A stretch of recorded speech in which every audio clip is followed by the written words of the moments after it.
টবি Cadman British আইনজীবী, গণহত্যার বিচার সংক্রান্ত মামলার আইনজীবী হিসেবে বিভিন্ন দেশে কাজ করছেন। জুলাই আগস্ট গণহত্যার বিচার চলছে আন্তর্জাতিক অপরাধ ট্রাইব্যুনালে। সেখানে রাষ্ট্রপক্ষের প্রধান আইনজীবীর পরামর্শক হিসেবে তাকে নিয়োগ করা হয়। প্রসিকিউশনের সাথে বুধবার বৈঠক করেন তিনি।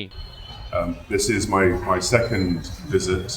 I was here a couple of months ago to meet with the Chief Advisor, with the Law Advisor, the Attorney General, and at that time the newly appointed Chief Prosecutor, to advise on some of the areas that I think needed to be addressed. Certainly from my previous experience of the ICT under the previous government was obviously not a good experience, and there were a great deal of criticisms as to how the process was politically manipulated. What was very clear from my discussions with the interim government that this is very much a new chapter, and a chapter aimed towards justice, not retribution and not revenge.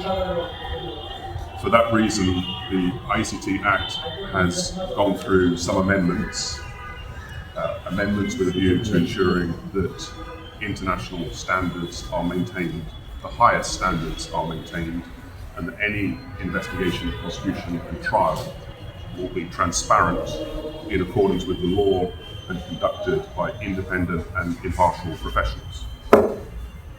Having had meetings the last 2 days, I believe that there are still amendments that need to be made. I think great steps have been taken already. A lot of work needs to be done.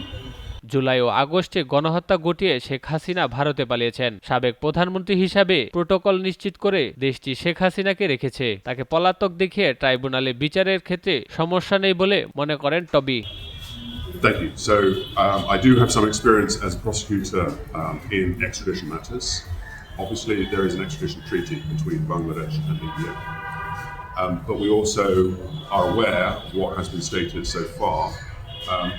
I don't want to prejudge what India is going to do, but of course it is the role of the Chief Prosecutor and this office to ensure that charges are brought, that an extradition request is made, and obviously if extradition is refused, we will have to then look upon whether she is tried in her absence, or whether in fact we look to the International Criminal Court to provide assistance in trying her. That is a matter that's not my decision to make, but certainly we would hope, and certainly we would make a call to India as a democratic state, that they respect the rule of law and they respect a lawful and proper request for her extradition when an extradition request is made. So my experience of working previously for the defence at this court has shown me where the legal framework and the practice needs to be changed in order to meet the highest international standards. As a barrister, as a member of the Bar of England and Wales, I have a professional responsibility to uphold the highest standards of professional ethics and conduct, and that is what I will do. I have agreed to assist the prosecution and to advise as much as I can to ensure that that process is maintained. Sheikh হাসিনাকে ফেরত না দিলে সরকার যদি মনে করে তখন অন্য আরও বৈশ্বিক নিয়ম ব্যবহার করতে পারে। ট্রাইব্যুনাল আইনের আরও কিছু সংশোধনীয় প্রয়োজন বলে মনে করেন তিনি। ব্রিফিংয়ে কথা বলেন চিফ প্রসিকিউটর তাইজুল ইসলাম। তিনি এটাও বলেছেন যে যেগুলো সংশোধিত হয়েছে সেগুলো খুব কাজের হয়েছে, আরও দু একটা বিষয়ে আরও অ্যামেন্ডমেন্টের প্রয়োজন হতে পারে। সেই ব্যাপারে আমরা সম্মিলিতভাবে প্রসিকিউশন এজেন্সির সাথে প্রসিকিউটরের সাথে পরামর্শক্রমে আমরা আরও কিছু বিষয় প্রপোজ করব, এটা তিনি বলেছেন। আর তিনি বলেছেন যে শেখ হাসিনাকে ভারত থেকে বাংলাদেশে আনার ব্যাপারে তিনি মনে করেন যে ভারত যেহেতু একটা ডেমোক্রেটিক রাষ্ট্র, তারা ডেমোক্রেসি এবং রুল অফ লয়ের প্রতি শ্রদ্ধা দেখাবেন এবং ফর্মাল কোনো রিকোয়েস্ট যদি বাংলাদেশ সরকার মেক করে সেটার প্রতি শ্রদ্ধা দেখিয়ে তারা তাকে ফেরত পাঠাবেন। তিনি এটাও বলেছেন যে শেখ হাসিনার বিচারের ব্যাপারে বাংলাদেশের যে আইন আছে আন্তর্জাতিক অপরাধ ট্রাইব্যুনালের আইন অনুযায়ী, যে তাকে তার বিরুদ্ধে ফর্মাল চার্জ হওয়ার পরে তাকে যদি গভর্নমেন্ট অফ ইন্ডিয়ার কাছে রিকোয়েস্ট করার পরে যদি ফেরত না দেওয়া হয়, বাংলাদেশ সরকার তাকে ইন অ্যাবসেন্সিয়া ট্রায়ালের ব্যাপারে বিবেচনা করবেন এবং যদি প্রয়োজন হয় সেই ব্যাপারে আইসিসির পরবর্তী সময়ে যদি ভারত না দিতে চায় আইসিসির কোনো সহযোগিতা নেওয়া যায় কিনা সেটা পরবর্তী সময় বাংলাদেশ গভর্নমেন্ট ঠিক করবেন।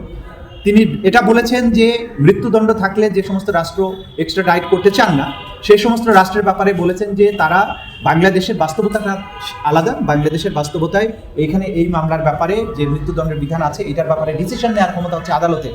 আদালত ঠিক করবেন যে মৃত্যুদণ্ড দেওয়া হবে কি হবে না, এবং বাংলাদেশ সরকার এই মৃত্যুদণ্ডটা অ্যাবলিশ করবে কিনা এটা বাংলাদেশের জনগণের চাহিদা, এই রাষ্ট্রের বাস্তবতার আলোকে বাংলাদেশ গভর্নমেন্ট ডিসিশন নেবে, এই ব্যাপারে আমাদের কিছু বলার নেই। মোটা দাগে এই কথাগুলি তিনি বলেছেন, এবং তিনি বলেছেন তার অতীতের অভিজ্ঞতা থেকে তিনি জানতেন এই ট্রাইব্যুনালে একসময় তিনি ডিফেন্সকে অ্যাডভাইস করেছেন, এখানে কোথায় কি কি সমস্যা হচ্ছে, কি কি কারণে এই ট্রাইব্যুনাল বিতর্কিত হয়েছে সেটা তিনি জানেন এবং বুঝেন।